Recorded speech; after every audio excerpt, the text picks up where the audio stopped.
मैं doctor Kamal Kulshreshtha, site HSC head BHEL, आज आपको हाइट पर कार के दौरान सुरक्षा के बारे में अवगत कराऊंगा।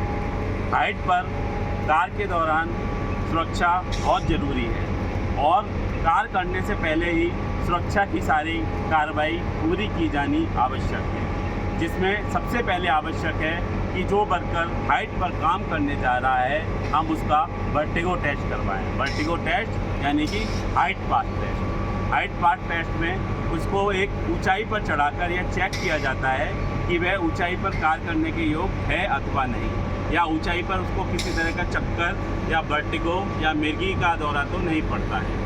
यदि वह उसमें उपयुक्त पाया जाता है तो उसको हाइट पास जारी किया जाता है।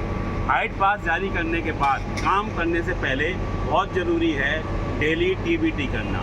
TBT यानी टूल बॉक्स टॉक।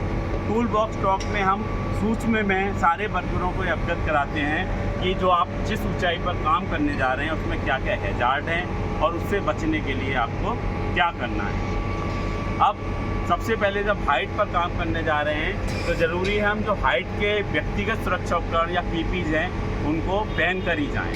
व्यक्तिगत सुरक्षा उपकरण यानी हेलमेट, और हेलमेट में ये ध्यान रखें कि ये जो चिन स्ट्रिप है ज़रूर लगा हुआ हो और ये पूरा कंफर्टेबल हो, टाइट हो, एक उंगली का ही इसमें गैप हो, ज़्यादा ढीला ना हो, नहीं तो इसका कोई मतलब नहीं रह जाता है। सेफ्टी शूज पहने हुए हों और सबसे ज़्यादा ज़रूरी है ये फुल बॉडी हार्नेस या सेफ्टी बेल्ट जिसको हम बोलते हैं।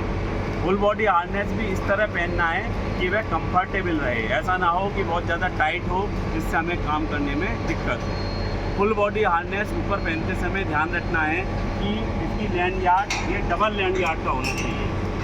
जैसे कि आप ये देख रहे हैं जो मेरा फुल बॉडी हार्नेस है ये डबल लैंड यार्ड का है, ताकि अगर एक जगह से फेल होता है तो दूसरी जगह हम लोग इसको प्रॉपर सेफ रहें इससे डबल लैंड यार्ड में। और उसके अलावा ज़रूरी है कि इसको जो हुक को हम किसी मजबूत जगह पे एंकरिंग करके रखें। अगर वहाँ पर किसी कोई मजबूत जगह नहीं है या इस तरह का कोई फर्म स्ट्रक्चर नहीं है तो हम वहाँ पर लाइफ लाइन की व्यवस्था करेंगे और लाइफ लाइन पर इसको एंकरिंग करके ज़रूर रखें। अगर आप एंकरिंग नहीं कर रहे हैं और सेफ्टी बेल्ट पहने हैं तो सेफ्टी बेल्ट आप पर बोझ है और इसका कोई मतलब नहीं रह जाता है। जैसा कि आप यहाँ देख रहे हैं यह हम लोगों ने सेफ्टी प्रोटेक्शन के लिए यहाँ रेलिंग का प्रबंध किया हुआ है। तो यहाँ देखिए ये रेलिंग बहुत ज़रूरी है ताकि आदमी ऊपर से गिरने से बच सके।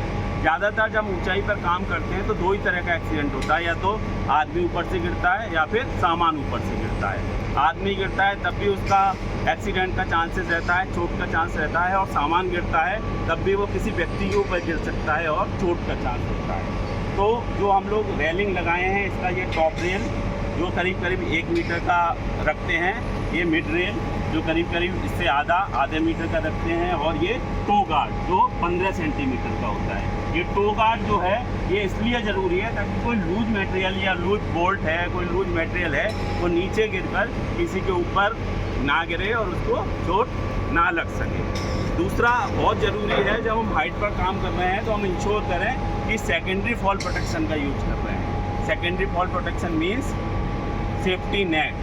देखिए हम लोग कितना भी दक्ष हो जाएं, सेफ्टी बेल्ट का उपयोग कर लें, लेकिन तभी भी एक्सीडेंट के चांस रहते हैं। तो हमें एक्सीडेंट के चांस को कम करने के लिए क्या करना है, सेकेंडरी फॉल प्रोटेक्शन का यूज़ करना है। सेकेंडरी फॉल प्रोटेक्शन में क्या आता है, सेफ्टी नेट। आप जिस जगह पर काम कर रहे हैं, जिस प्लेटफॉर्म पर काम कर रहे हैं उसके नीचे सेफ्टी नेट लगाएं ताकि अगर कोई गिरने का चांसेस हो तो बचा जा सके। दूसरा, कहीं किसी जगह पर हम लोग देखते हैं कि सेफ्टी नेट लगाने की व्यवस्था नहीं होती है या सेफ्टी नेट नहीं लग पाता है क्योंकि वहाँ बहुत सारे स्ट्रक्चर हम लिफ्ट कर रहे होते हैं। तो ऐसी स्थिति में हमें क्या यूज़ करना है, RFA यानी रिट्रैक्टेबल फॉल अरेस्टर। अगर हम रिट्रैक्टेबल फॉल अरेस्टर यूज करेंगे और किसी कंडीशन में अगर ये सेफ्टी बेल्ट फेल होती है तो हम लोग वहाँ पे गिरने से बच जाएंगे। वो रिट्रैक्टेबल फॉल अरेस्टर हमें रिट्रैक्ट कर लेगा, उसको गिरने से हमें बचा लेगा।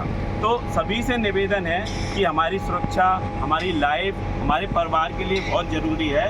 तो हम जब भी ऊंचाई पर जाएं तो पहले 1 मिनट सोचें कि क्या हम ऊपर जा रहे हैं तो सारा जगह सेफ़ है, कोई ऐसा चीज़ तो नहीं है जिससे खतरा हो, जिससे एक्सीडेंट हो सकता हो, प्रॉपर हाउस कीपिंग है कि नहीं, और हमने प्रॉपर जो सुरक्षा उपकरण हैं ऊंचाई पर काम करने वाले उनको यूज किया है कि नहीं। तो मेरा यही अनुरोध है कि सभी लोग सुरक्षा के साथ काम करें और अपने परिवार को सुरक्षित रखें। धन्यवाद।